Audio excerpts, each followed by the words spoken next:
record it. But my recording All software. right, yeah, I'm recording just to my computer and I'll upload it All to right, cool. somewhere so people can watch it in a little while. My recording software loves to just cut out like midway through, especially big recordings. So I don't want to really chance it on that. All right, so right now I'm just writing down a bunch of concepts to hit. Draw, extrude, normal to, rotate, pan. We can go over offset, different drawing tools. That's awesome. Dimension. You're asking like what else, or are you asking Units. Yeah. I'm still writing down a bunch of stuff. Pattern? Yeah, we can do patterns. And everyone on the Zoom chat as well, if you want to have SolidWorks open as well, and for the first part when Jack is showing us around the software with the interface and a couple of simple actions, you can follow along on your own computer and just keep the Zoom minimized if you want. And we'll go over like where to leave questions and everything once we start out.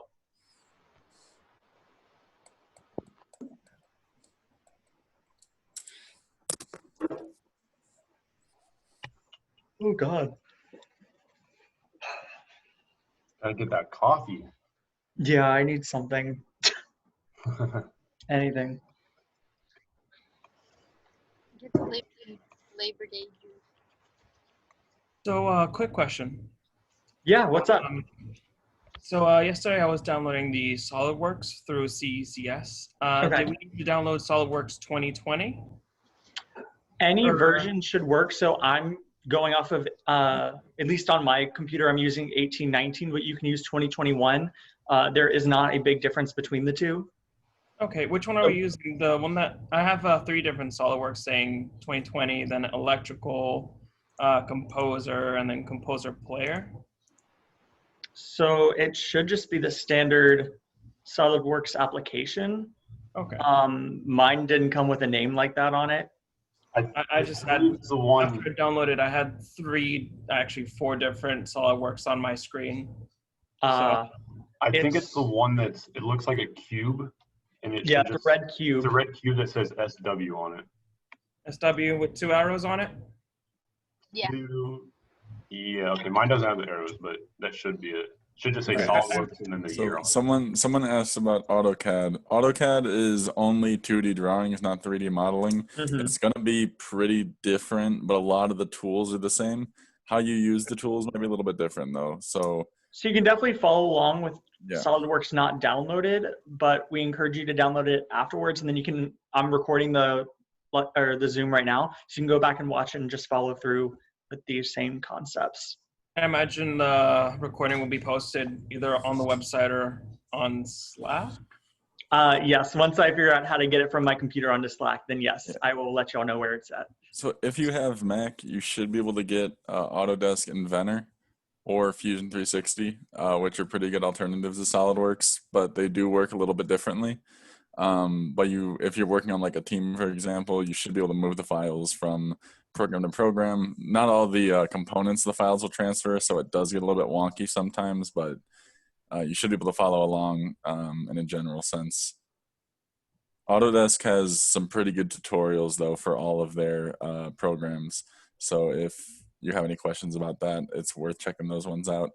Right. And for the second half of this workshop, we're going to be utilizing one of them within the software. It's super intuitive and you can work at your own pace. And if you ever get stuck, you can click a little help button and it'll highlight within the software what you need to be doing next. So it's extremely helpful in that respect. Another good thing to note is that any version of SolidWorks will work. However, it's only backwards compatible. It doesn't go forward at all. So you're not able to open models that were made on SolidWorks 2020 and SolidWorks 2019, but you will be able to open models made in SolidWorks 2019 and SolidWorks 2020. Yeah, some things might be a little bit screwed up through conversions, but generally it tends to stay the same. Somehow I made it so all the default templates in my SolidWorks don't show up. So I couldn't make assemblies for a while. Hopefully it'll work now, but we'll just have to see. All good. Yeah, I'm trying to think. In the Atrium, what version do they have downloaded on all the computers? Last I checked, they had 18, I think it but was 18, yeah. Yeah. I could be wrong. They could have updated them too. But that is one thing to note is if like I have a desktop, I'm working on a desktop with SolidWorks. I don't have it on my laptop, so I used to do when I was in projects some of the SolidWorks on the computers in the atrium, and we kind of learned the hard way that you can't open the files from your desktop there. So just keep that in mind when you're doing work, because you don't want to ruin it all by not being able to open the files. Right. Okay, well, if we don't have any preliminary questions, I'll go ahead and get started since hopefully everyone was able to get in. And like I said, if you weren't able to make it and you're watching it on the recording right now, hi, welcome. So today we're going to be going over some basic introductory SolidWorks components. That includes things like the interface, how to sketch, how to extrude, how to utilize the different features to shape the shape that you want to achieve within the application. So for introductions, hi, my name is Kyle. I am the workshops chair for ASME. If you are here, that means you're also in some respect involved with ASME, so welcome. We are excited to have you. I'm also joined by Janvi and Jack, who are our project leads. And the way that we wanted to work with workshops and projects this semester was kind of keep things integrated together. So what you're learning tonight will be applicable to the next workshop, which will be based on 3D printing, which is very exciting. So each one builds on top of another until we finally start to work on a really big project, which will be super exciting. And welcome to any other ASME officers and members that are here. We're super excited to have you. So the benefits of learning SolidWorks, obviously it's a very well-known, very respected software within the engineering industry. It's something you'll be using a lot if you are doing an internship or a job that focuses on product development or designing for investors. This is one of the easiest softwares to learn and to master in respect of getting a part together or getting an assembly and then putting it on a drawing that kind of shows your investors or shows business people who maybe aren't as educated in the engineering realm how certain pieces will fit and work together, and how different materials interact. Because when you get more advanced with the software, you can start to learn how to do things like stress analysis, and that really helps amplify the use of the software. So we'll first be going over a simple interface and sketch walkthrough with Jack. He will show you everything from the different buttons and how they work, and what your normal design process would look like when you're starting a part. And then for the second half, we're going to be doing a tutorial that's within the SolidWorks software, and you can follow it step by step. You can go at your own pace or just be creative, whatever you want. And we will be here in the Zoom to answer questions, guide you along, try to troubleshoot anything that goes wrong. But with the workshops, it's really all about experience, trial and error. This is a safe space that we can just have fun and enjoy the different technical aspects of engineering that we're all interested in. And at the end, we get to talk about how SHEP, one of our partners here at UCF, are working with SolidWorks to have a student leader program. So I just had a meeting with one of the student leaders, and he notified me that we can give out free vouchers to anyone who does a couple of homeworks and a practice exam. And that essentially means that you can be taking the certification exam for free twice, I believe, which is a really good deal because normally it's around $100 to take each test. So before we start, make sure to have SolidWorks downloaded. I know I included the instructions over Slack and the newsletter and everything. Basically, you would just go to this website right here, scroll all the way to the bottom, it'll say SolidWorks 2020 through 2021, and you go to the website that's included in that text and just type in your information, log in with your Knight's email, because I believe that's what allows you to access the software, and then put in the serial number that is included in that text on the website, and you should be good to go. And downloading it doesn't take too long. So if you haven't downloaded it yet, go ahead and try to do that, and you won't be too far behind. So if in the Zoom, if you have any questions during the demonstration or while we're working on the tutorial, go ahead and leave it in the chat and we will answer as we go. Please keep the comments on topic and just have fun, because this is a really fun software to play around with. And I encourage you to experiment after this workshop. So Jack, if you'd like to take it away, let me see if I can get you privileges to share your screen. All right, now you should be able to.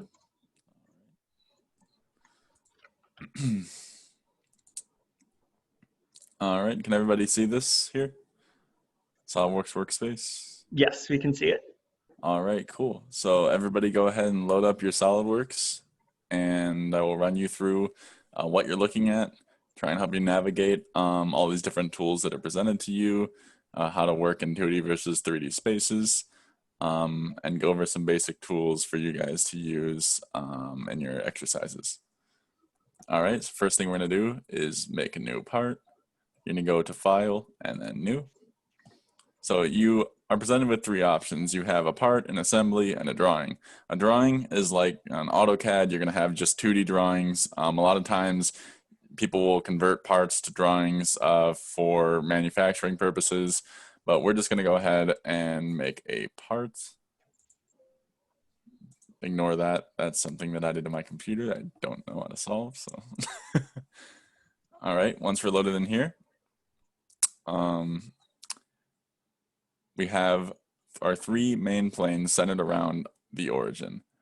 Now, the first thing you can do is if you have a mouse, click your middle mouse button, and that is how you will rotate the screen and different objects.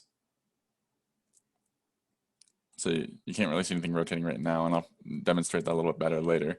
Now, sometimes it can be difficult to recenter your screen after you rotate it because it can get really screwed up. To do that, you're going to use what's called the normal to function. You can click on any object that you have. For now, we just have the planes. So go ahead and right click on the plane and click this normal to button here, and it'll center you right back where you need to be. And next, we're going to go ahead and create a sketch.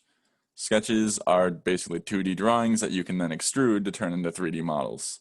So to create a sketch, my preferred way, there's many different ways. That's one thing to note also is there are many different ways to do just about everything in this program. I'm just going to show you my preferred ways. And if you find other ways to do it that you like better, that is totally cool. There is no one best way. So go ahead and right click on the front plane, create sketch. And now we are in a sketching environment. So from here, we have a whole bunch of tools presented to us. We're gonna start with basic shapes. So we'll go and start with a circle. If you don't see these little like yellow boxes next to you, that means you have snaps disabled, and you'll need to go into your settings and change that. You don't need to, but it's really convenient because if I want to create a circle around the axis here, I can just do that, and it's automatically centered on the axis. So when you place anything, you're going to have a shape and then a dimension to it. So here we have a circle of radius approximately 1. Now, if I want to make a circle of radius 1, place it here. It's not quite 1, but you're going to notice over here that in the parameters box, which there is for every shape that you place, we'll have a parameters box. It automatically highlights the radius for a circle. So we can just go ahead and type 1, click enter, and now we have a circle of radius 1. Everybody following? Let me check the chat real quick.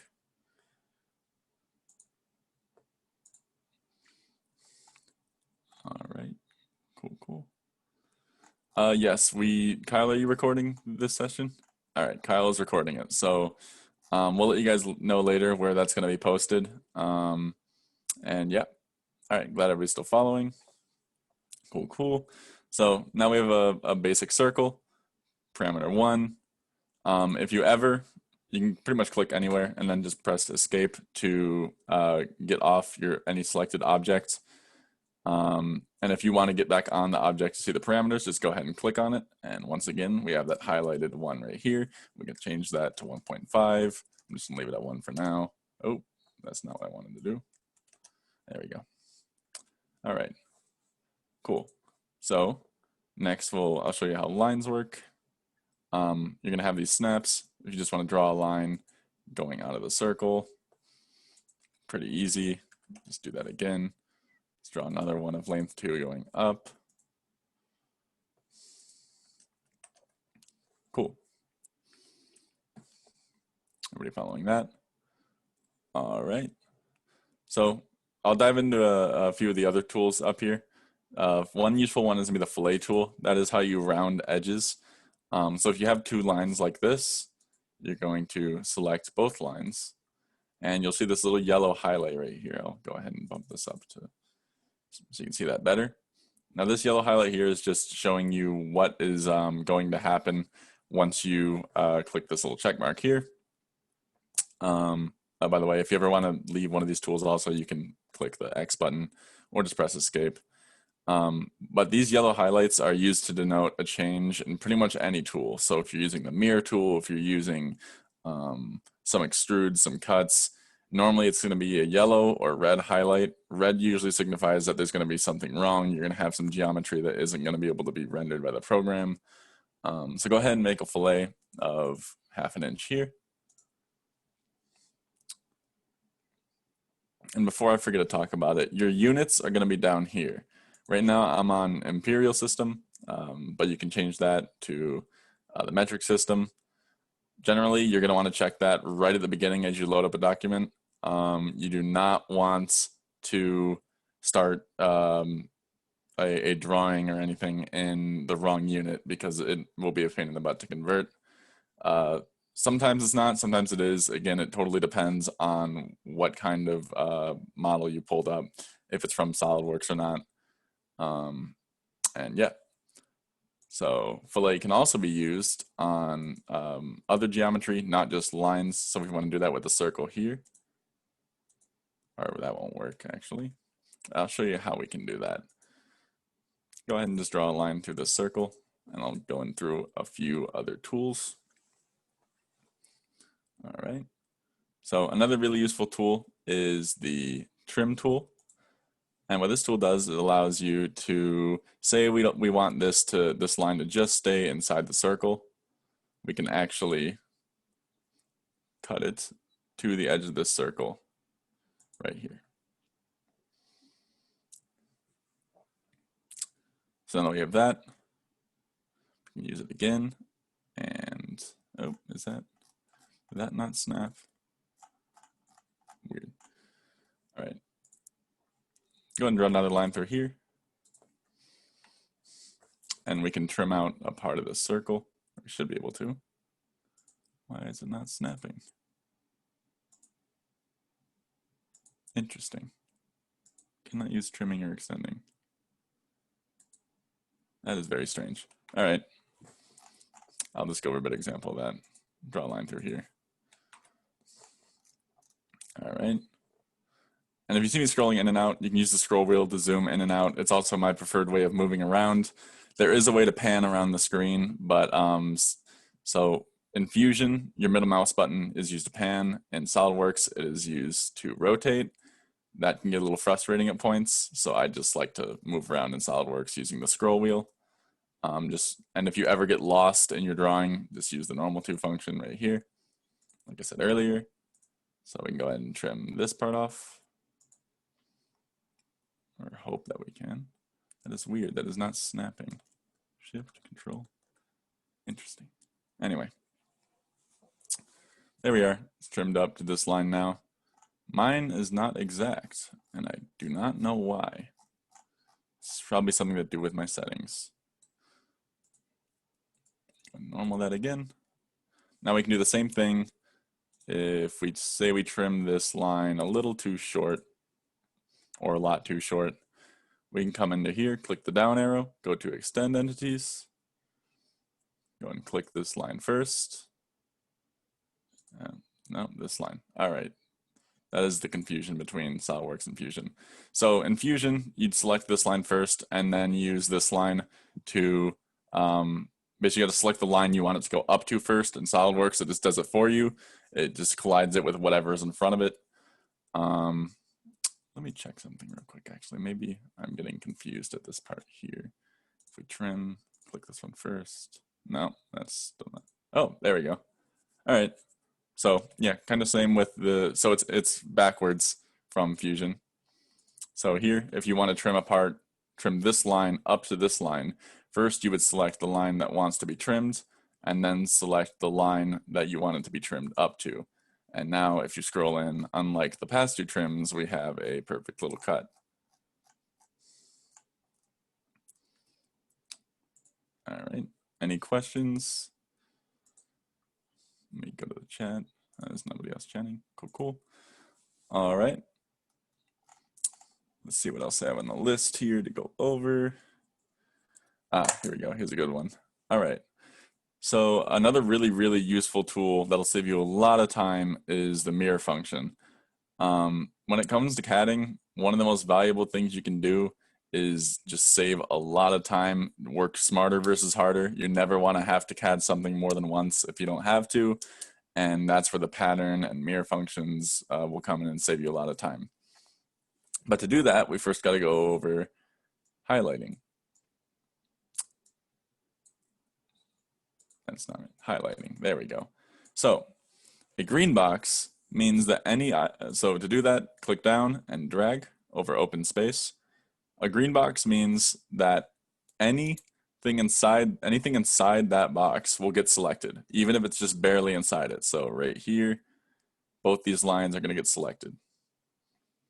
A blue box means it has to be fully inside it. So if I want to select this line, but not the line it's connected to, you can do that, and that line is selected, and that one is not.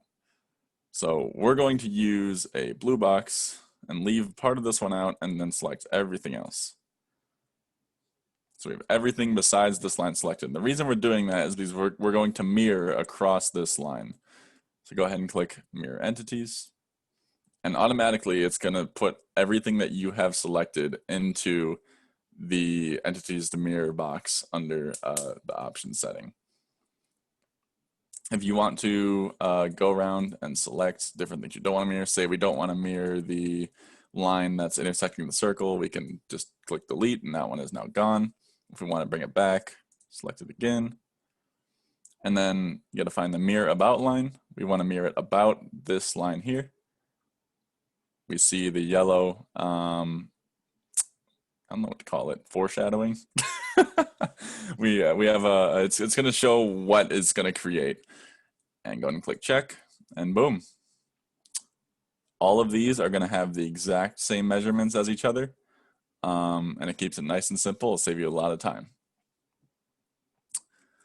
Another important tool, and this is going to come in handy when you're doing anything professionally, is the Smart Dimension tool. I know for last year when our SEC team had to pitch to Autodesk, it was really important that we had dimensions on our drawings. Normally, if you're just messing around and doing things yourself, it's not really going to be necessary. But when your part needs to be perfect, you are going to need to be using this tool. So you can click on any vertices to measure. So here to here. But the easier way to measure this line would just be click on the line itself, or not, I guess. Oh, no, we're going to use the vertices. All right. So once you have a dimension down, go and click enter. And now this dimension is fixed. So if you manipulate it, we're still on the dimension tool. But anything that's highlighted in black is going to be fixed. So this line, if we move any of these items around, that line will stay the same length regardless, because there's a dimension to it. Same with these black lines highlighted right here. Why are they black? I have no idea.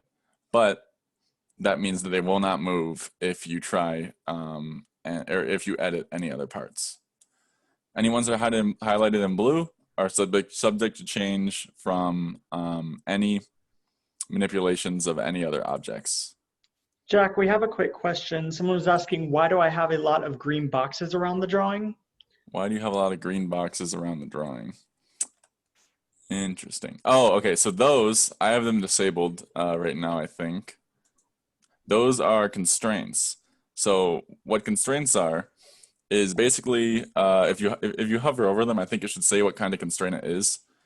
But what a constraint does is say we want these two, let me get off this. Say we want these two items right here to be parallel. Now you can see the constraints are up on mine too.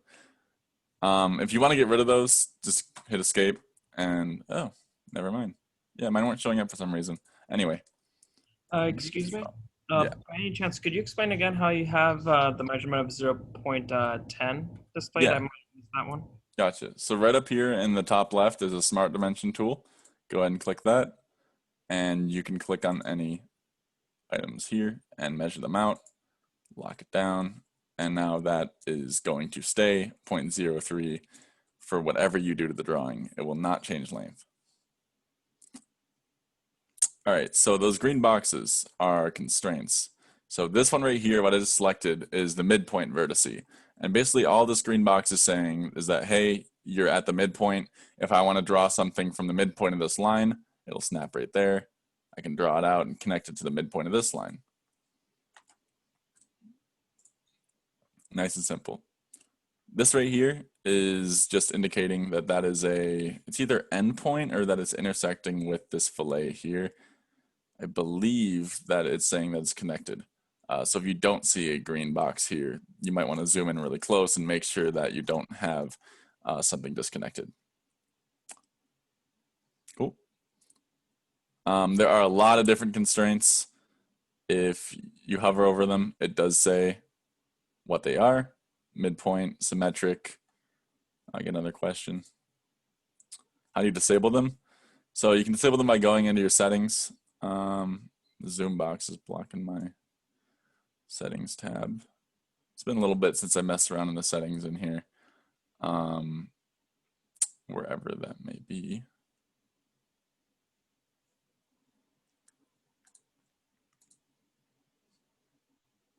Yeah, someone put in the chat, hide show sketch relations. I don't think they're called constraints in this program, but you'll see them referred to as constraints a lot in many different programs. It's more of a general term for them. All right. So I'm going to, let me see if there's anything else I want to go over in 2D. Oh, patterns. We can go over patterns. Oh, offset. That's one more thing I'll go off. All right, so another really useful tool is going to be this offset tool right here. Go ahead and click it. Oh, I don't want that. Make sure nothing's selected. Click offset. Now you can select anything you want to make. Say I want to make a wheel out of this, and I want it to have a certain thickness to it. I can click this wheel. Now right now it's going inward. If you want to switch the direction of the offset, go ahead and just click reverse. So now we have it going outward. And then we can say how far we want to offset it from the initial circle that we have. So if we want this circle to have a thickness of 0.2, we can do that.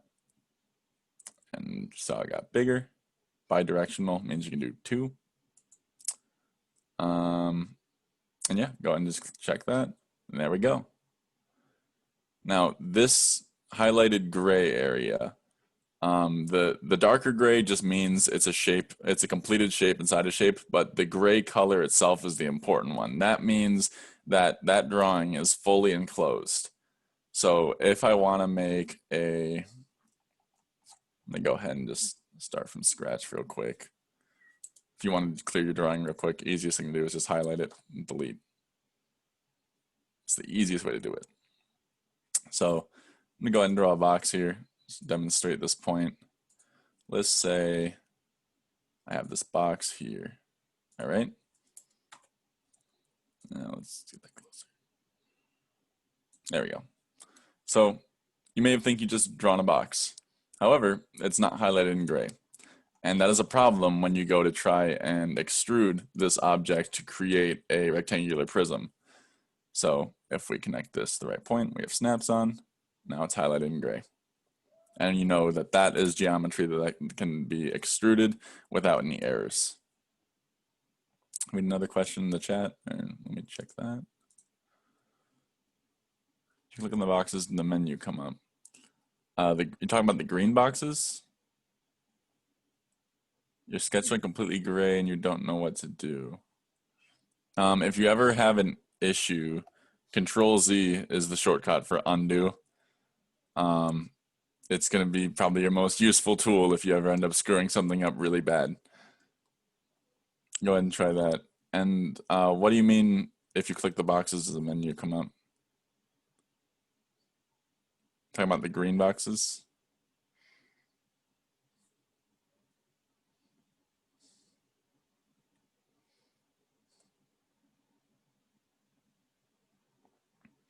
All right, I'll keep moving on from here. All right. Oh, actually, so the reason this line is black actually is because it's connected to the origin. The origin is a vertice that cannot be moved. So this line right here, if I want to move this whole object, I should be able to move the whole object. I can highlight it, click Move Entities, select a point that I want to move it from, and I can move it.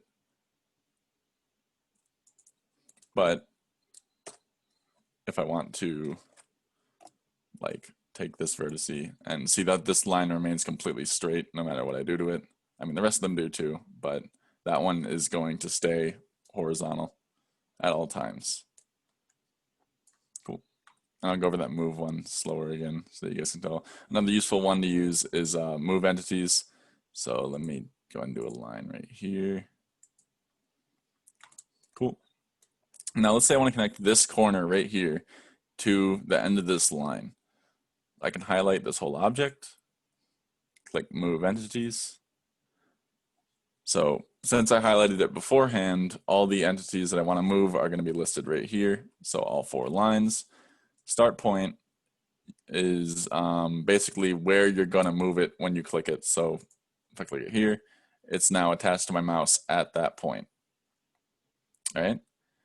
Now this is going to be really important for moving objects because when you go and connect it to another shape, you want the connection point to be a specific spot, not just any random area in the shape. Otherwise, it's going to be borderline impossible to try and fix that. And then you have to go back and select all the individual lines that you had if you're pasting in front of like a bigger drawing. So you can do that. This will snap right there when you get close to it. And just click Enter once you click it. And there you go.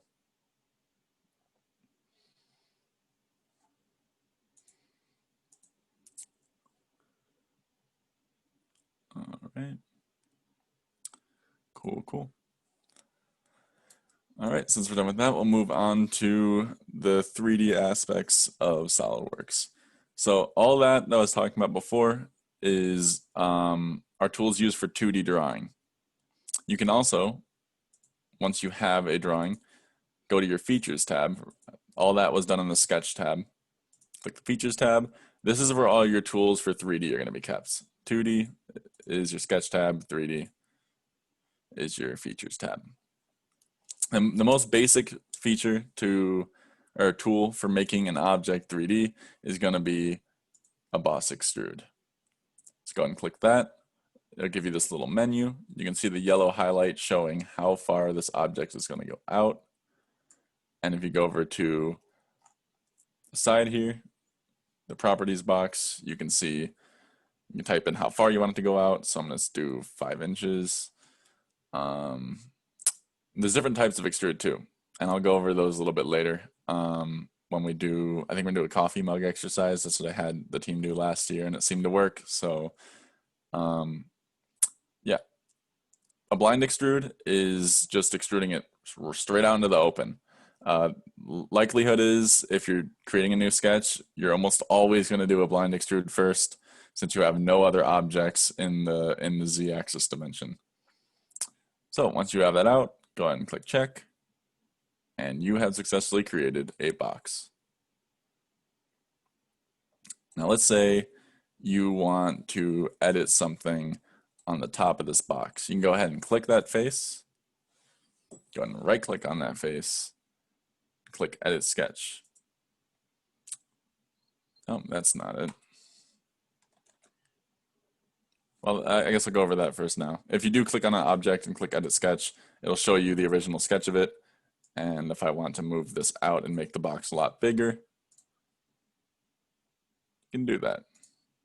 Just make sure to click exit sketch again, and you're back to your normal shape. Okay, what I was thinking of,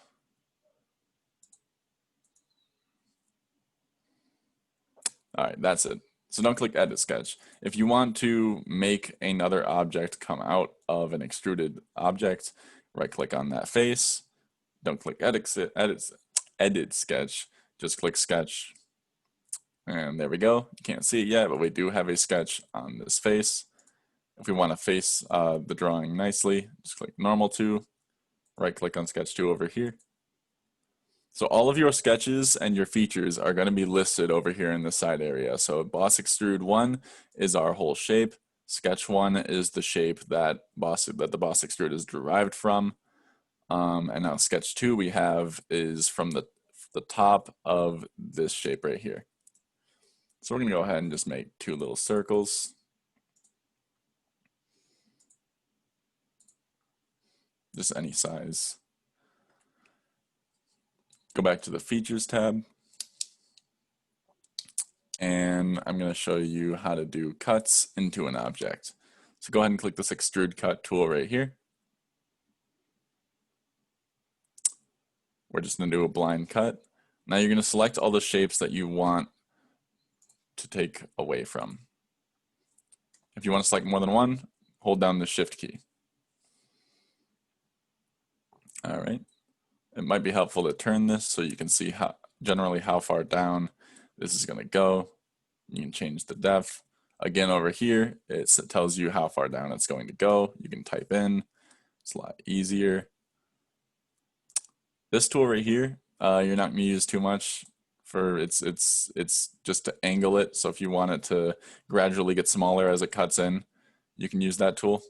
But for more basic parts, it's not really necessary. And just like extrude, you have all these other options here that I'll go over in a little bit. They're really fun to play around with if you get a chance to do that later. Go ahead and just click check here, and boom, we now have holes in this part. It's like a little crappy Lego piece. All right, before I continue, are there any other questions, anything that anyone's confused about, needs me to go over again?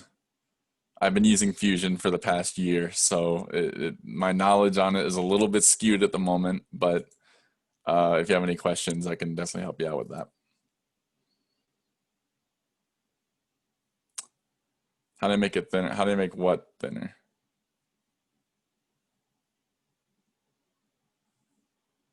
Oh, the cuts as I went down. So go ahead and right click on your cut, go to edit feature. So that's gonna be the same thing for for extrudes and everything. If I want to edit that extrude, how far this prism goes out, I can right click on that and click edit feature. Since this is a cut, it'll take me back to the cut screen. Go ahead and click this little button right here, draft on or off, and you're gonna have an angle. So if I want this it's basically the starting angle that your cut starts at. So you can just hold it down and increase it and see that the circle will get a lot smaller.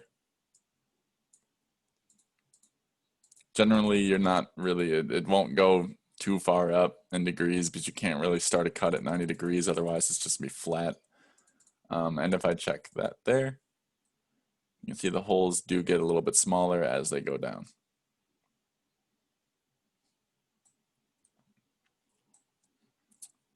Any other questions in the chat?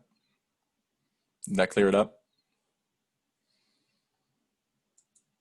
All right, cool. So let me try and show you, go ahead and go back to the front plane, normal to the front plane here. Oop, whoops. All right. Another chat. Did you use revolve cut for the circles? No, I didn't. It's just gonna be a normal extruded cut. Revolve cuts are a little bit more complex. Revolve cuts are gonna be used for like if you have a handle or something and you wanna make little grooves in that handle, you can use a revolve cut. I've only used it a handful of times. For those holes, it's just you draw the circles first, or draw the shape you want to cut into first, then use extrude cut and put how deep you want that to go.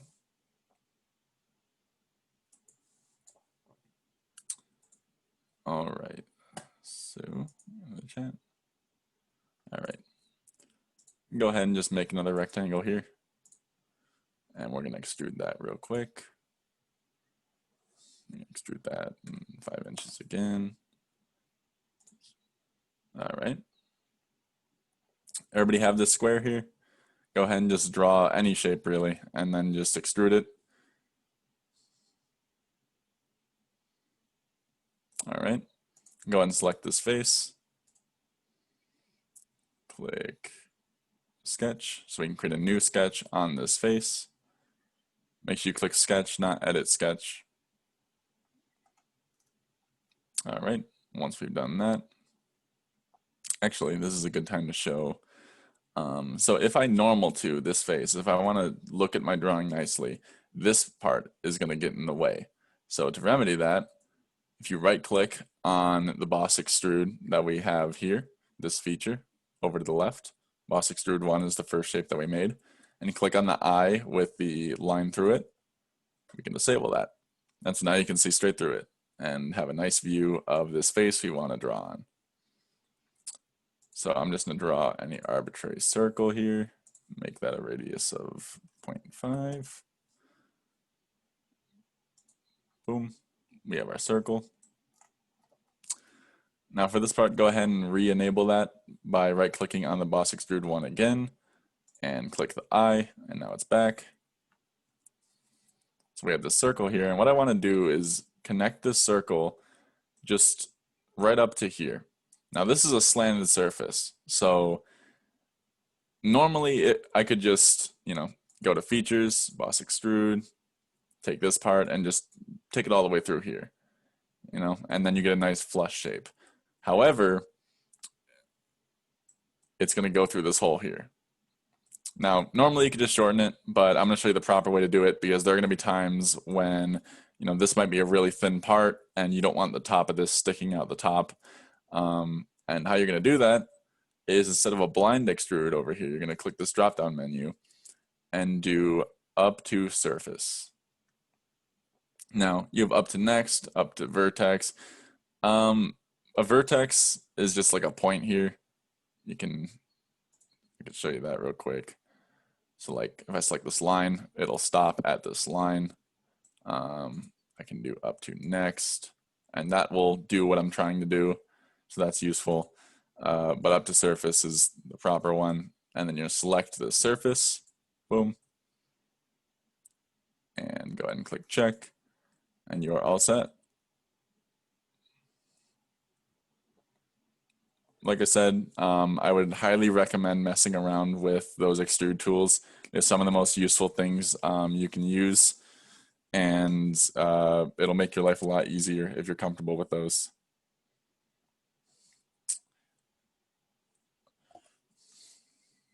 Once again, in case anybody missed it, when I went over it earlier, your dimensions in the bottom right here, millimeter, centimeter, meter, inch. Make sure you have that correct, especially if you're doing assignments.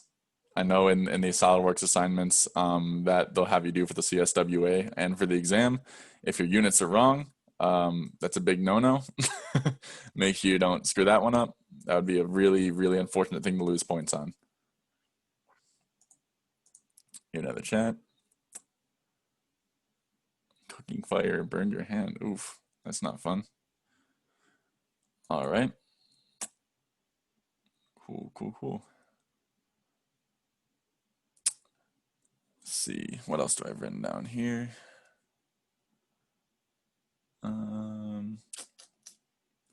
Well, that's most of the basic tools you're going to need to know. I think one thing that I'll show you is the pattern tool. So go ahead and click on this face here, create a sketch on it, then normal to that face or that sketch, sketch 5.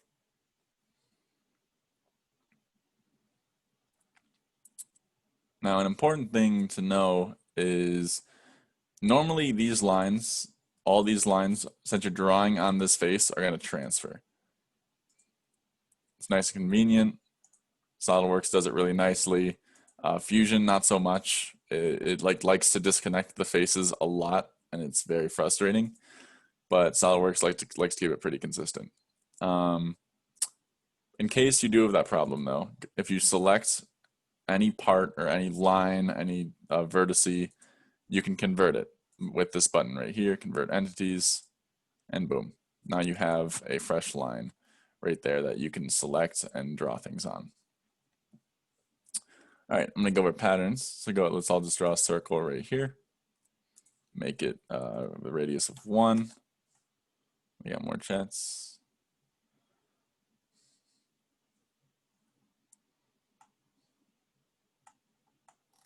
All right, cool. All right, so we have the circle here. Now let's say I want to make like 5 of these circles going across the top here. We can use this linear sketch pattern tool. Go ahead and click that. On the drop down arrow, there's a circular one also. It's the kind of the same process that I'm going to go over with this one. But for now, we're just doing it along this line. So there's a few different options you have here. First is the direction. Right now it's set to the x-axis, so it's actually going to go the correct way. But if we wanted to go, say, diagonal, we'd select whatever line we want. For now, we want this line. So that's the direction we have. The second one is spacing. So we can choose how far we want the circles to be from each other. I'm going to do 2.5 inches. We can do the number of circles. So I want 5. And then we have our 5 circles going all the way there. We can also angle it up and down. I'm just going to leave it at 0 though. All right. Another important thing to note is you can do multiple rows. Oh, there's a spider on my wall. That's kind of gross. All right. So you can do multiple rows. We can do that by typing in 2 here. They're not spaced out very nicely, but if we increase the spacing there, make a whole set of holes. So if you're ever cutting a Lego brick, this is a very easy way to do it. Let's keep this at 1. And go ahead and click check. And now we have all these holes here. Now we want to make like a bumpy surface on top, just randomly. Click this. Now these ones down here are not selected because they're separated by a line. We don't need them right now, but if we were extruding something towards us, not away from us, we would want to select those. Oh, and it's going that way anyway. So if you ever have something extruding the wrong way, come over to this side panel over here, click the arrow, and it'll switch it. And then we're going to use our next extrude tool. Oh, there we go. All right, our next extrude tool, which is not through a blind extrude. We want to extrude it up to a surface again. I guess we already used this one before. And go ahead and click check. And now we have this nice bumpy surface of whatever the heck this is. But you can see how you're able to make pretty complex shapes with just a variety of relatively simplistic tools. And that's basically all this is. If you get, I would recommend taking like an object that you have in real life that has relatively simple geometry and just practice making it. Because a lot of times you're going to be making things that you have in real life and you need to make them in a digital manner so you can have CAD models and different ways of showing them people without them actually needing one. You can also dimension it out in a very accurate way. And it's all just good practice. So Yeah, any other could you question? Yeah. also demonstrate how to do a fillet on a 3D model? Yes, I can. So we have our fillet tool right here. A lot like the 2D model, this fillet tool can be used to smooth out edges on a 3D model. So let's say I want this back part here to just be a lot nicer. I want it to flow into this curve, or flow into this back part of the model. You can click the fillet tool, go ahead and select the edge you want. For me, it was this little edge right here where it meets it. And you can increase the radius there until you get like a nice smooth model that you want. There are different types of fillets here that involve different faces. Normally you're going to be using this one because you can just select a edge and it'll smooth it out for you. The other ones do get a little bit wonky, so I would try and keep it as simple as possible when it comes to filleting, because when you fillet too many edges and they intersect and everything, the geometry can get kind of messed up. Just gonna click check, and we have a nice smooth edge there.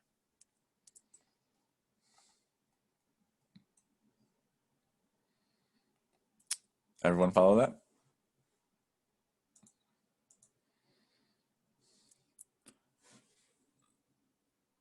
So it doesn't allow you to click on the linear sketch pattern. That is strange.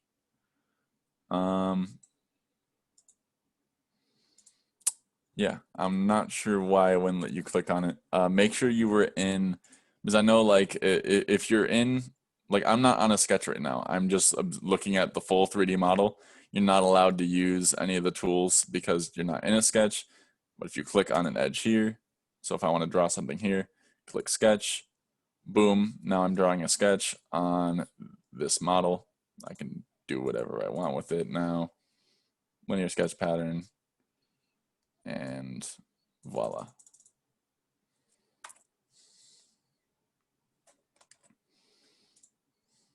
Yeah.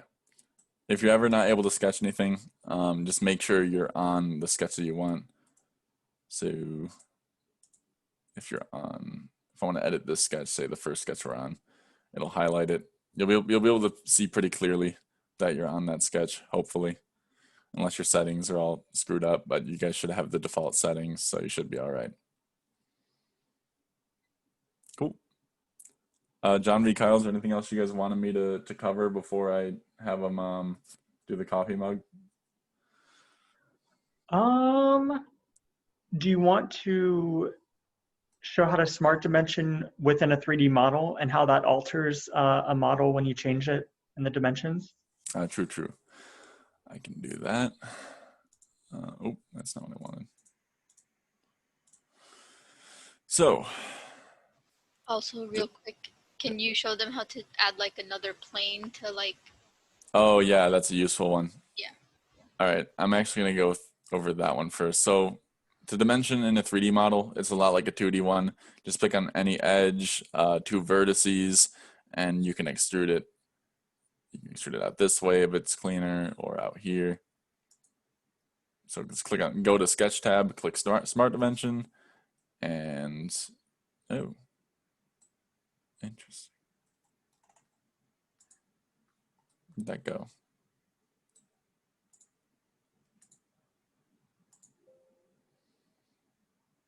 Added tolerance has overconstrained the part. Oh, there it is. It's right there.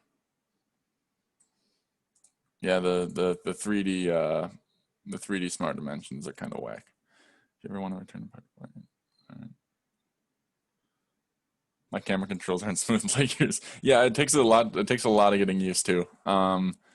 Honestly, it becomes even more frustrating when you're swapping between different programs, because I'll just start panning with, or trying to pan with the middle mouse button, and I'll just rotate it and get it all out of whack.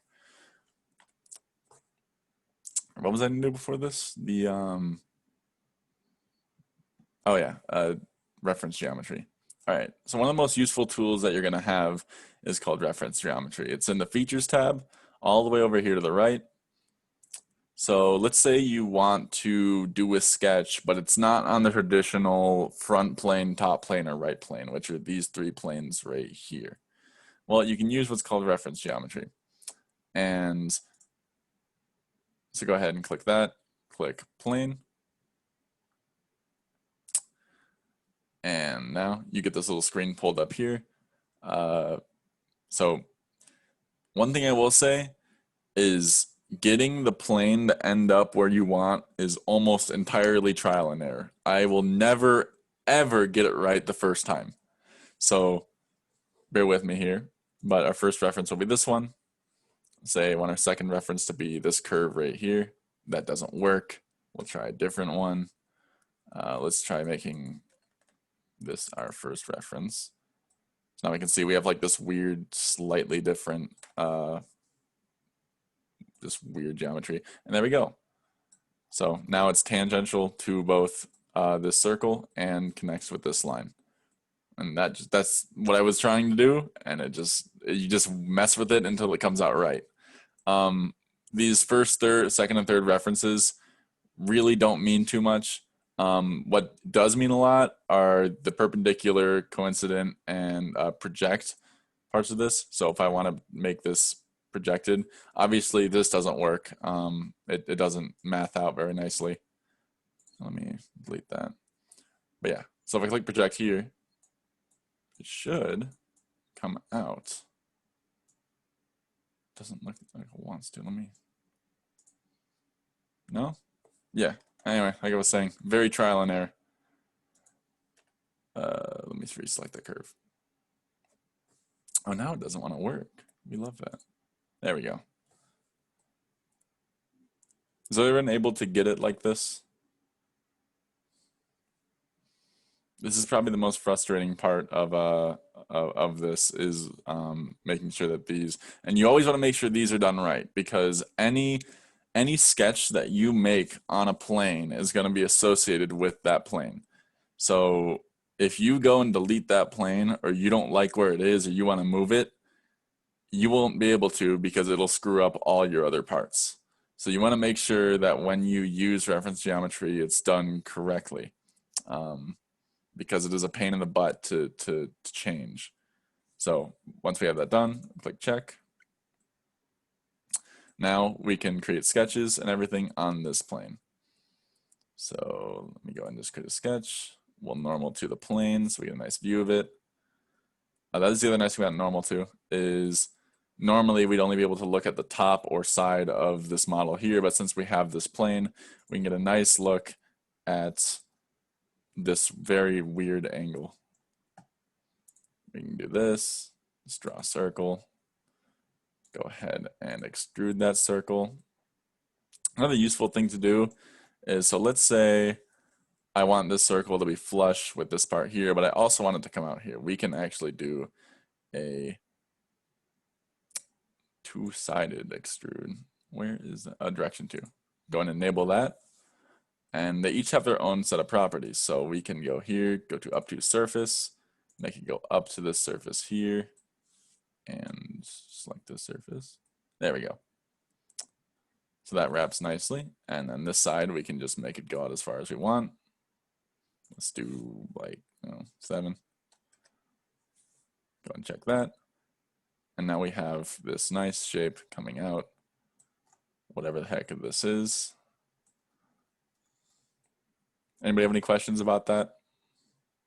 It'll take a lot of getting used to and a lot of practice to get control of and make the part they actually want to make. I had no clear intention of making this part. This is just what came out. So don't feel like this was like an intentional design. But we will go over a coffee cup, and you'll see also that there's a lot of different ways to make the same part when we do that. Are there any questions before we move on to that? Anything, John V and Kyle, that you guys want to add? No, I think you covered all the basics. And like Jack said, this software is really focused on experience. So any tutorials that you go through will just build on your understanding and perspective of it, because even the controls, like you were saying, it takes a lot of getting used to. And all the different softwares have different control schemes and buttons and interfaces. So it's a lot of just having the ability to adapt to all the different workspaces. All right, cool. One last thing that I just remembered that I want to go over is we're going to go ahead and create a sketch on this plane again, on this surface. Sketch 8, we'll normal to it. All right, once we're there, I'm going to show you how to make text. So one thing that we're going to do is when we do our bridge competition, we're going to have you guys all label your bridges on top of your bridge with your name or team name or whatever we decide.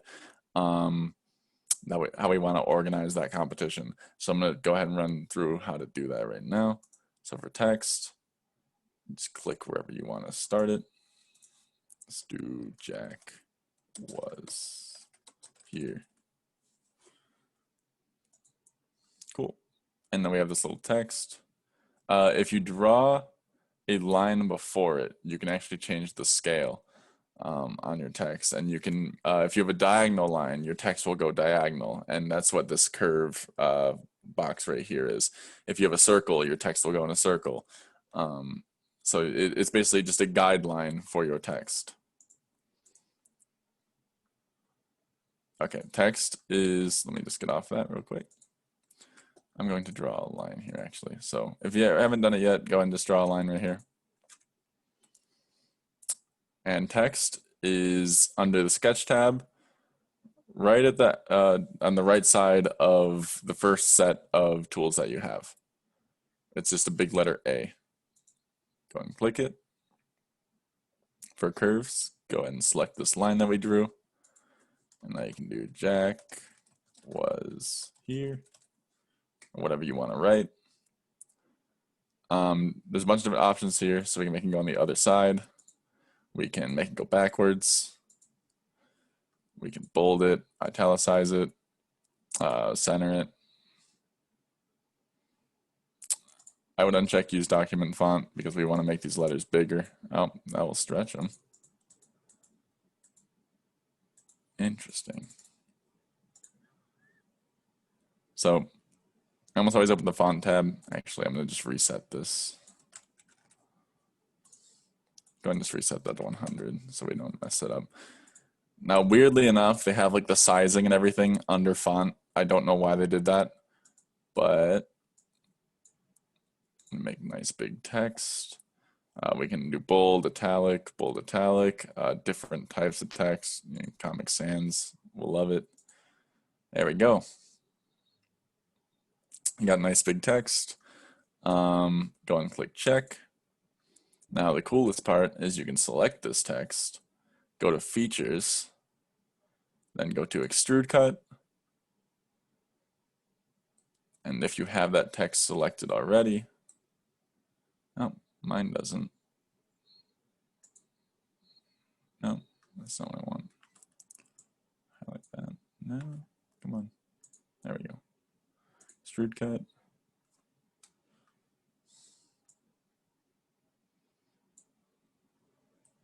All right, I guess it doesn't want to extrude that. Weird.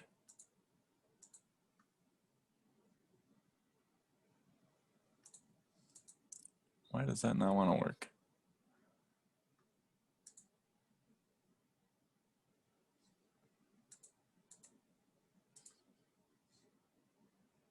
All right, that's very strange. Is anybody, any of the other officers in here, do you guys have any idea why I wouldn't do that?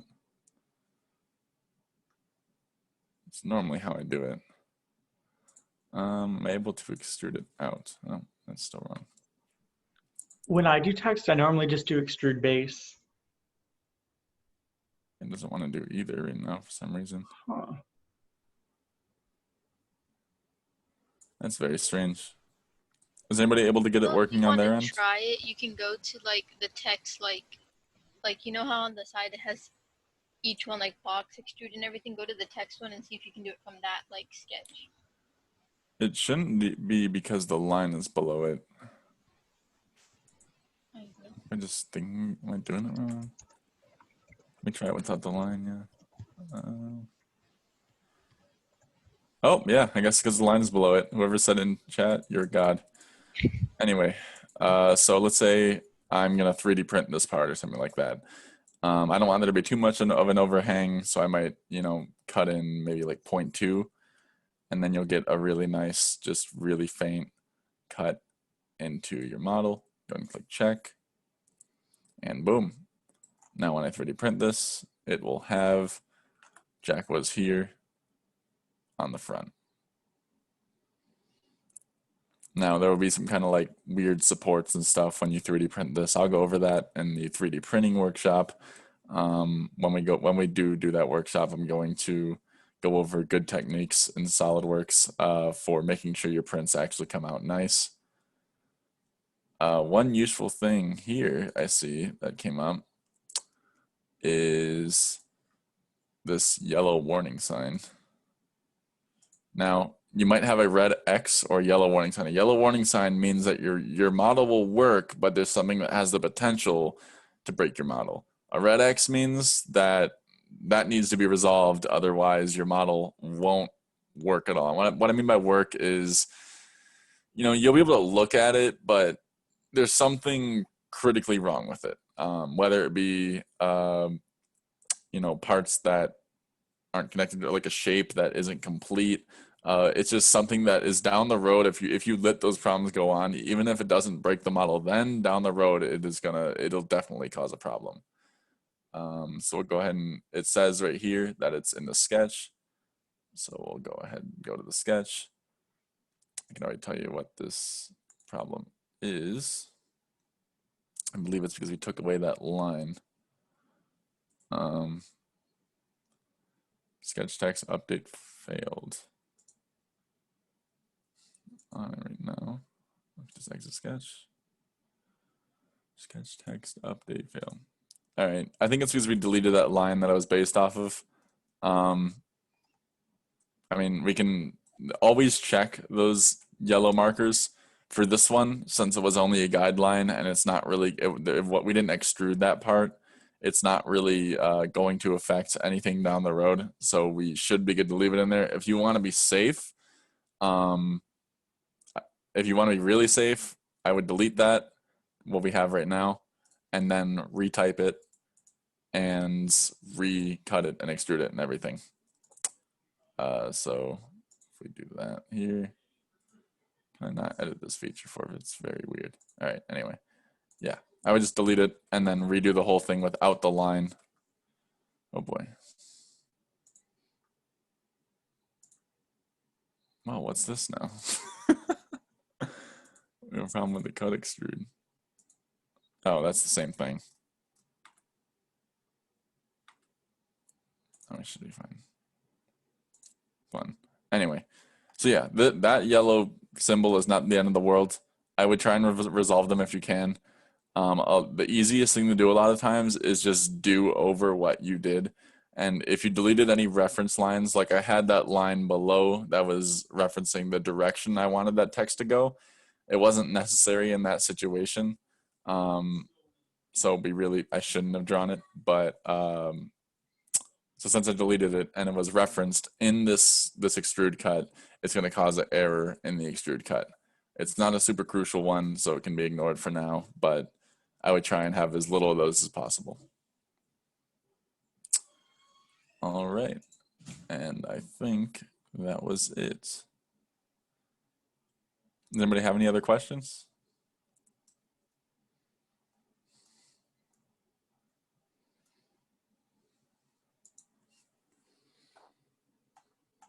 Any comments or concerns?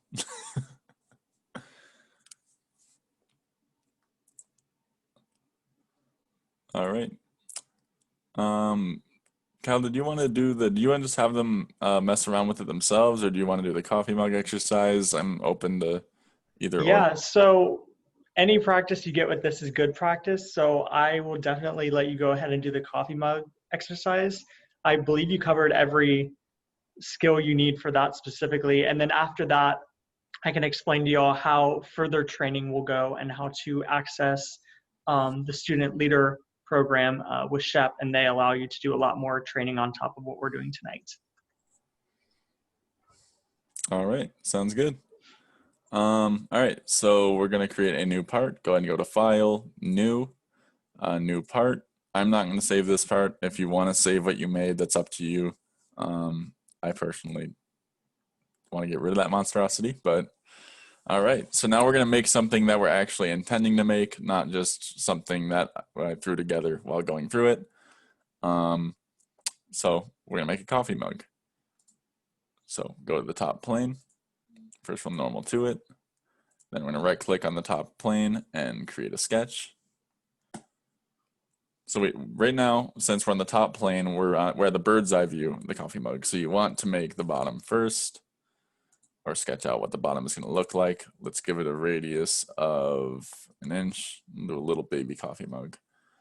And then you're going to draw another circle and do the thickness of the mug. So we'll do a, let's do a 1/4-inch thick coffee mug. So we want 1.25. Since we have the radius, 1.25 minus 1 is going to give us a 1/4-inch wall. Everybody got that? All right. Go ahead and go to Features, Boss Extrude. Select the outside if it's not selected already. So you can select multiple. If you want to select both these, just hold down Shift or Control, is it? No, it's Shift. Yeah, it's not showing up my highlight. Anyway, select the outside here and go ahead and extrude that up. Let's do, how much is 2 inches?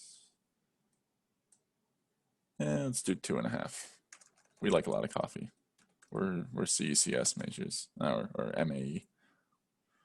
All right, cool. Now we have a problem. We can't hold any coffee in this. So to fix that, we're going to go ahead and select this plane, the bottom of this ring we have, select it, normal to it, then go ahead and create a sketch on it, draw a circle at the origin since that's where we have the centered, and bring it out to the edge here.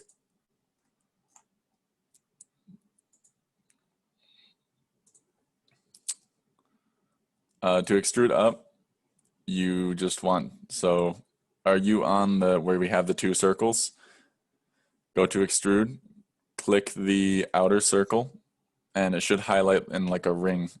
And then once you do that, you can either drag the arrow or type in the 2.5 inches that you want extruded up. Yeah, I did 2.5. All right, now that we're at the bottom again, the same thing that we did here. We drew this new circle for the bottom of the mug. Go ahead and extrude that. We're going to extrude that a 1/4 inch since that's what we had the thickness, so 0.25. Now we have a cup, the most basic cup you can have.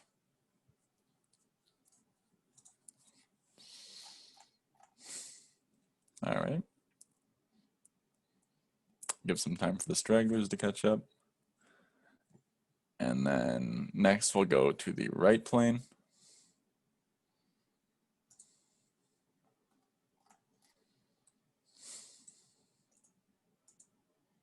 All right. So now we're going to do a handle for this mug.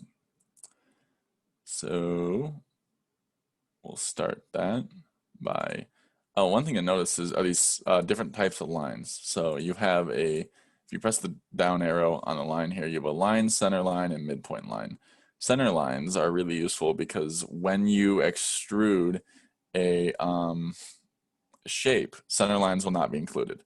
So I'll demonstrate that real quick right here. We'll bring the center line up. Let's make this center line 2 inches. Cool. Then we'll do a midpoint line at the top here and start a little rectangular shape. We're going to make that line 1/2 inch. And go ahead and just bring this one down 1/2 inch too. And then just make a little 1/2 inch square.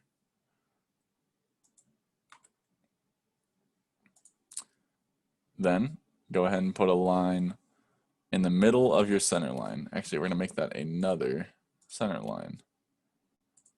So these center lines are really nice because they won't affect the extrusions, but they can also be referenced.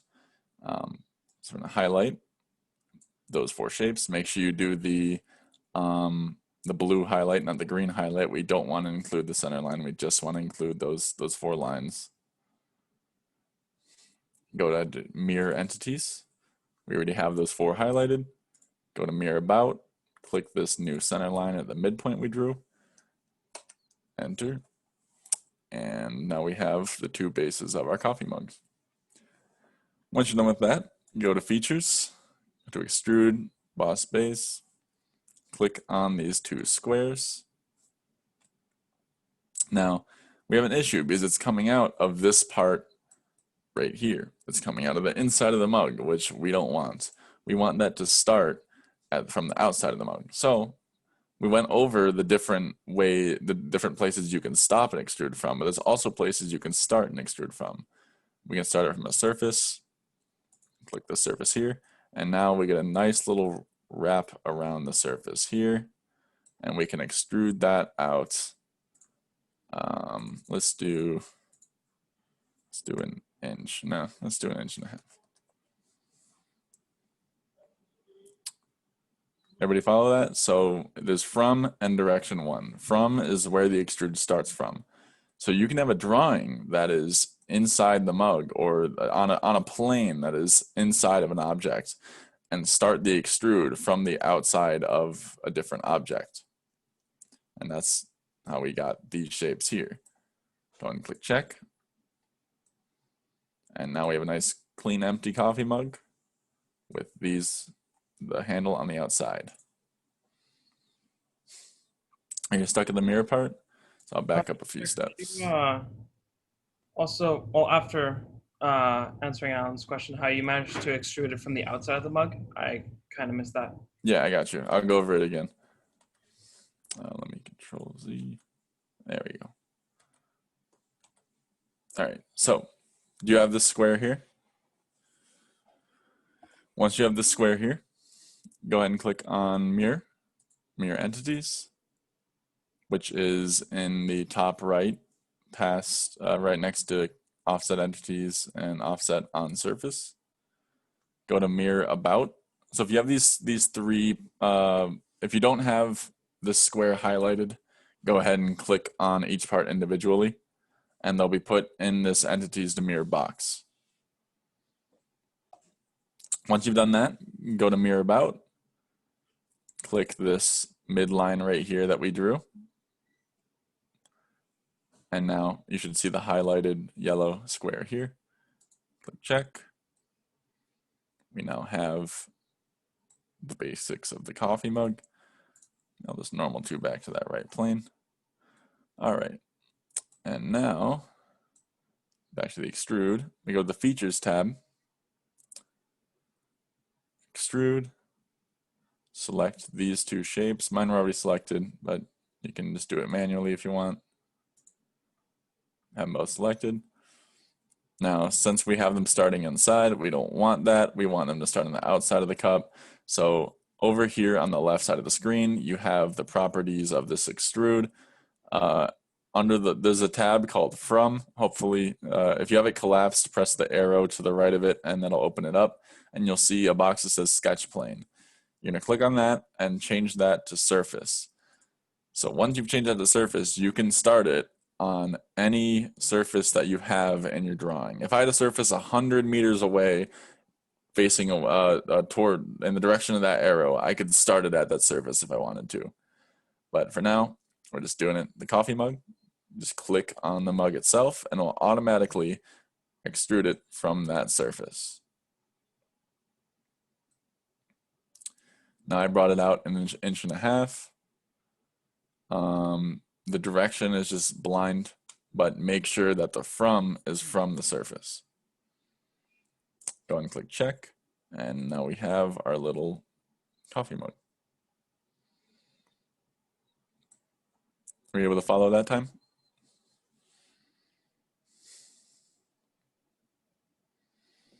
Yes, I was. Thank you. All right, awesome. All right, and then lastly, we're gonna connect that part of the coffee mug. Just go here, click sketch after you select this plane. So now we can draw on this part here. Just click any arbitrary point, draw it across. Make sure you have those yellow snaps that say, just the one that's the vertical line means that you're drawing a vertical line. So you want that one. You also want the one that says it's orthogonal. Click that, draw it up to this snap vertice right here. Draw this one over the snap vertice. And we actually have this part slightly curved. So just for the sake of making it nice, we're going to use the arc tool, which we go up to the 9 small little tools in the top left. The arc tool is directly in the center. It's a 3-point arc. First, you're going to select one of the endpoints, then you're going to select the other endpoint, and then you're going to select the midpoint And it's a very subtle arc, but it is an arc. And that'll just make the drawing nice and flush. Everybody follow that? Awesome. And then we'll go boss extrude. And it's already extruding up to where we need it to go to, but just for the sake of doing it right, we're going to do up to surface under direction 1, and just click up to that second part of the handle, click check, and there we go. We have a nice flush handle for our beautiful square coffee mug. Well, the mug itself isn't square, but the handle is very square. And that is the basics of SolidWorks. If you can do that, you can pretty much use this to make any part that you want. If you want to make this a little bit prettier, you can use the fillet tool. Even on curved edges, the fillet tool will work. So you can click that. It'll look even cooler because you get like these little weird shorter contours in the edge. And you can also select more than one at once. And boom, not so square anymore. Any other questions? Anything else you guys want to know about? Yes, it is being recorded. I don't know at the moment where it's going to be posted. Yeah, once I figure out where it's downloaded to my computer, I'll go ahead and either throw it on Slack or we'll send it out with the next newsletter. Awesome. Well, thank you again, Jack. That was an amazing demonstration of the power of SolidWorks. Let me bring us back to our... Okay, so as I told you all before, there's many ways to advance your experience and your knowledge with SolidWorks. It's the same with every other software that we use in our industry. And I don't like to think of it as homework. I call it batting practice because to me, I'm having fun with it. And it's really just about exploring the different features and options that this program will allow for, which is a lot. So specifically, I wanted to talk to you about how Shep at UCF actually has a student SolidWorks training program, and the representative for them is named Simon, and he's actually in ASME with us in the Slack. And if you want to, go ahead and use this QR code. It'll connect you with the Slack for their stream. And essentially what their goal is to get as many people as they can into the Slack. They will set you up with another student to help you along the way to advise. And essentially they want you to complete a certain amount of training that SolidWorks the company has set up for them and kind of train these students on, and they can help you through the training itself. You'll get 5 different homeworks. I know plenty of people who have done it before, and they say that the homeworks aren't really, they're not bad at all, and they're very helpful in determining your skill level as you increase. And then finally, they have a practice exam that they've curated to kind of give you the closest representation of what you'll see on the actual CSWA, which is the intro or starter certification that you can get for SolidWorks. It's a fantastic thing to get to put on your resume and to show off at job fairs and for internships. And it's kind of an essential skill along with things like Excel that you'll want to have in your back pocket as an engineer. That's what all these workshops are for, to just get you and build you a toolkit that you can show off to get your next internship or job.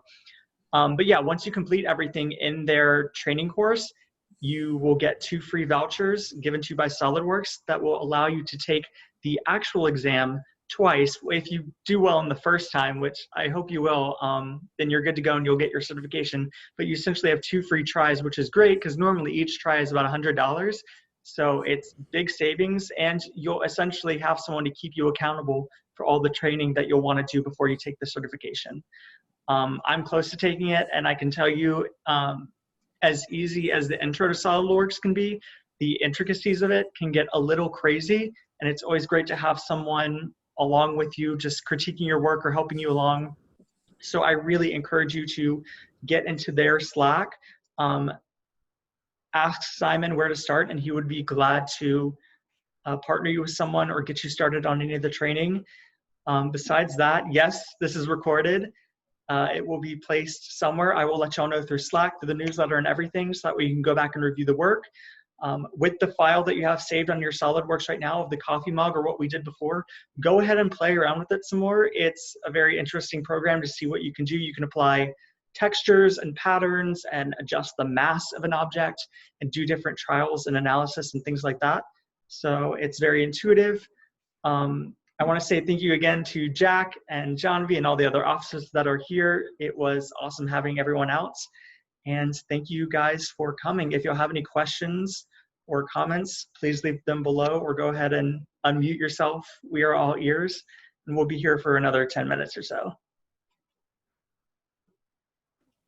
Yes, so you said to join the SolidWorks Slack. I just need to scan the QR code. Yes, if you scan the QR code, it'll automatically get you on the way to signing up for their Slack channel. So the way Slack works is you have different channels. So for us, we have our ASME member channel. This will put you into one specifically for training for the SolidWorks CSWA certification. And through there, you'll be provided the different trainings, homeworks, and then eventually the vouchers once you get to that point.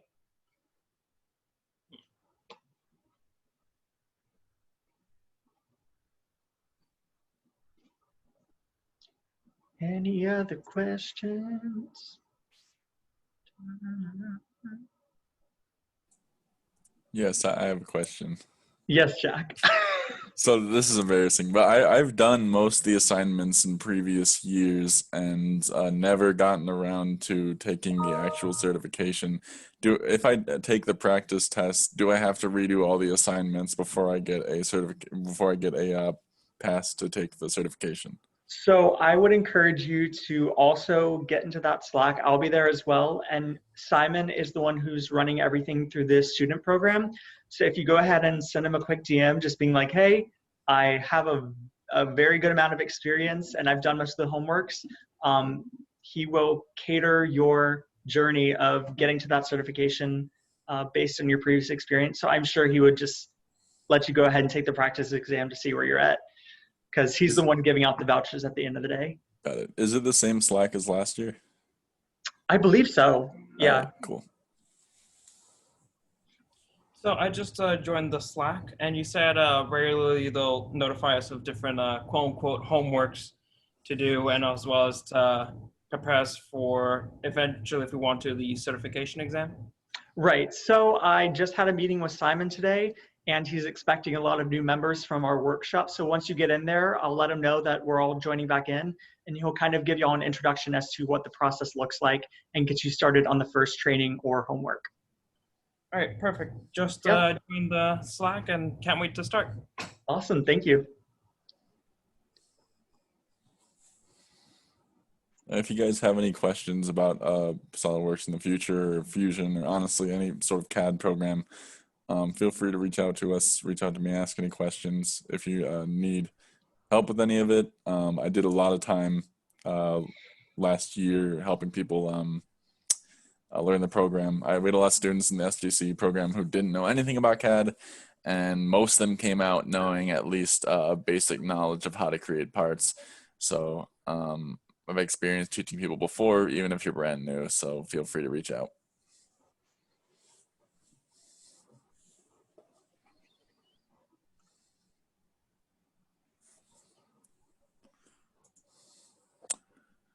So the next session, that's something I wanted to touch on, is that this was our introductory SolidWorks workshop, and a workshop consists of maybe an hour and a half, if not two, of just examples and practice and a lecture of that sort. But Simon and I are working on getting some office hours together. So every week there will be an hour or two out of the week where you can hop on Zoom, kind of like we did here, and we'll be in there, Simon will be in there, and it'll be a space essentially for you to work on whatever homework or training you're working on in the current moment at your own pace. But we'll be in there to kind of advise you, or if you have any questions or need help with a certain part on the homework, we will be in there to assist you. So it'll kind of be like a weekly workshop, but we're going to consider it more of a social space that you can work on your homework and collaborate with other students. And I see your question about, Abigail, your question about an error on the sketch. What part of it, you mean extrude the handle of the coffee mug from the outside? like how I did where it started from the outside of the coffee mug.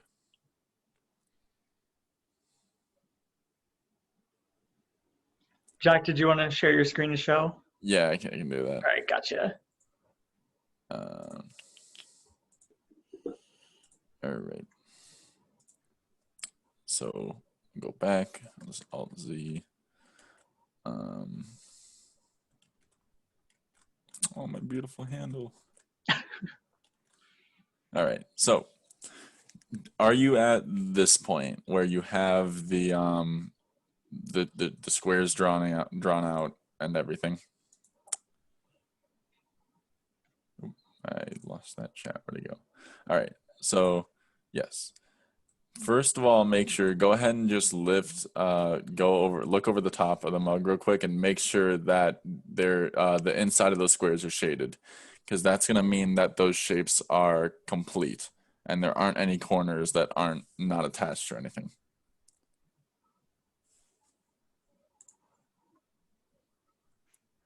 If that is good and both those are shaded, go ahead and go to Features, Extrude. Oh, got chats. All right, I'll have someone else handle that. All right, so extrude. Now, under boss extrude, you have from, direction 1, direction 2, and thin feature. The first one is from, and that's the one we're working with here. So go ahead and click surface / face / plane. And we're going to select this surface, this outside surface of the coffee mug. It'll highlight in orange. Go ahead and click it. And the extrude should start from the outside of that coffee mug.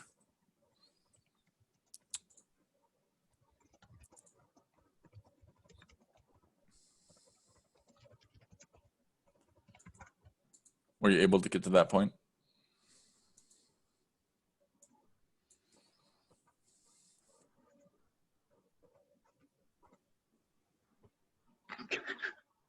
It still says error. What kind of error? Like, is it telling you error when you're trying to extrude? Yeah, you can use your mic. Okay, so the squares are shaded in, like you said. Yep. But when I go to extrude it, I select the face and then I extend it. But when I hit the check mark, it says rebuild errors. Oh, wait, hang on. Now it's saying please select a plane surface or face for the extrude start condition. Yeah, so go ahead and select the outside. Yeah. Okay, I did that. And now it's saying the sketch cannot be used for a feature because an endpoint is wrongly shared by multiple entities. Okay, so that is probably an issue with something from a previous step. Oh, I think I know what that might be. So I think the bottom of the bottom part of the handle is slightly on the bottom part of the cup that I extruded, where you know how I did like the ring shape first and then I did the bottom of the cup. If those aren't perfectly flush, then that might screw it up. Is there a line or anything at the bottom of the mug for you? I think it's inside my extrusion. How do I move it up? Move what up? The square of the sketch. Oh, okay. So yeah, to do that, go ahead and select your sketch 3, normal to it. Then highlight the whole thing. Click Move Entities, which is in the top right, kind of in the middle, next to Offset Entities. Select any point once you have them all highlighted, and then you can drag it around in free space. Or go on Start Point, actually. Start Point here. Then you should be able to drag it around in free space, and you can just move it up a little bit, preferably near to the top, so we don't have that problem happen again. Wait, what did you select? Because mine's not moving. Yeah, I got you. Normal to that again. All right. do you have the screen that I'm on right now? Abigail, would you like to share your screen so Jack can assist you through that? I Yeah, can. I can do that. I can take a look Okay. at your Let screen me if go you ahead want. and give you co-host. There you go. So now you should be able to share your screen.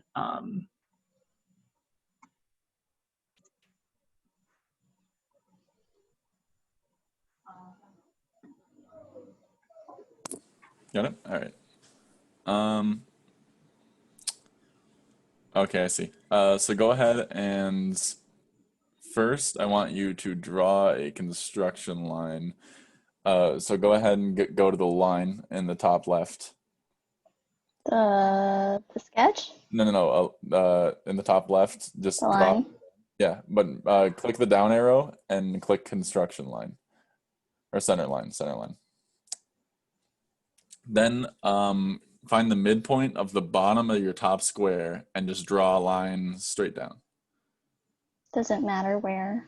No, start at the bottom of your top square. So the bottom side of your top square, the one at the top. Oh, sorry. It's all right. Yeah, click there and then draw it down like roughly 2 inches. Not all the way. Go up a little bit more. There you go. Just do that. Go ahead and click. All right, press escape. And then highlight that bottom square. Just click and drag and just cover it all. You gotta click Wait, outside it. click what? Click outside the square and then hold down the click and drag through it to highlight it. Yep. And then click move entities, which is, yep. And then click the midpoint of the top of the bottom square. This one? No, the bottom square. Yeah. This one. Yeah, go and click that. And move it up to the point, yeah, right to the end of that the point in the center line, and that'll work. All right. Next, go ahead and go to features.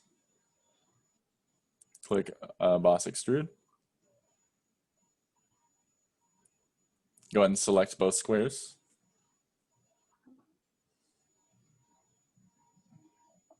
Oh, no, you want to click inside this. You don't want to select the outside lines. So press escape real quick. All right. Go ahead and do boss extrude again. And this time, just when you select the contours to extrude, just click the squares. So click the inside of the squares. And then go to from, do surface face plane, click anywhere on the mug that isn't one of those shapes. All right, now go ahead and rotate your image real quick. There you go. You're all set. And then extrude it 1.5 inches. So I know what you're doing wrong there. What you're doing was when you extrude shapes, you have to click on the inside of the shapes, not the shape itself. Because then, like, if you extrude that midpoint line, it'll mess up your geometry and such because it's technically not like an actual shape. Wait, can you say that again? So when you extrude shapes, you need to click on the inside of the shape itself, not the not really the lines that it's on. Which you can, it'll work sometimes, but it's easier just to click on the shape itself. It's a little bit easier if you look inside the mug when you do it, because then you can see what part of the shape is highlighted. Okay. And so you're all set. Go and click check. And then do you want me to go through how to finish the rest of it, or are you all set? I'll just experiment with it. All right, cool. Do you have any other questions, or are you all set? I'm good for now. Thank you. All right, awesome. Glad I can help. All right, if we don't have any other questions, we're a little bit past time, so go ahead and leave any further questions you have in the ASME Slack, or even in the new Slack that y'all are using for the student-led SolidWorks tutorials. But besides that, thank you everyone for coming. I hope you'll have an amazing rest of your Labor Day and week as well. And we can't wait to see y'all at the next workshop or GBM or whatever you decide to show up to. All right, have a great night, guys.